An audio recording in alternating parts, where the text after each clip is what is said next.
Thank you so much for watching our video. Please do not forget to like, comment, share and subscribe to Reality of Islam.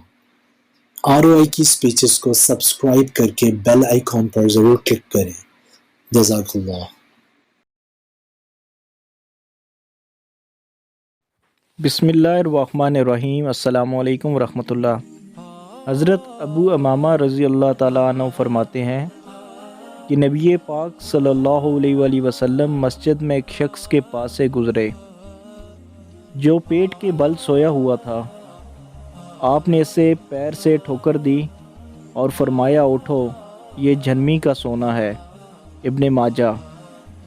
Talha بن قیس رضی اللہ تعالیٰ عنہ کی روایت ہے کہ میں پیٹ کے بل سویا ہوا تھا. اچانک ایک آدمی نے پیر سے مجھے حرکت دی اور کہا کہ یہ سونا اللہ تبارک و تعالیٰ کو مبعوث ہے. میں نے دیکھا تو رسول پاک صلی اللہ علیہ وآلہ وسلم تھے. مسند احمد. فائدہ: پیٹ کے بل سونا صورتاً بھی کبیح ہے اور طب اور صحت کے اعتبار سے انتہائی مضر ہے. دوزخی بھی اسی طرح لیٹیں گے.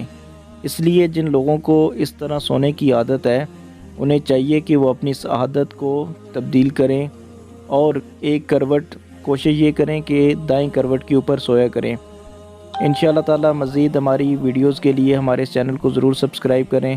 اگر آپ کو ہماری یہ ویڈیو پسند آئے تو اپنے دوستوں کے ساتھ ضرور شیئر کریں. السلام علیکم ورحمۃ اللہ.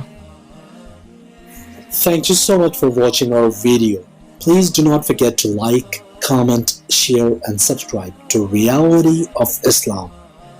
ROI کی سپیچز کو سبسکرائب کر کے بیل آئیکن پر ضرور کلک کریں. جزاک اللہ.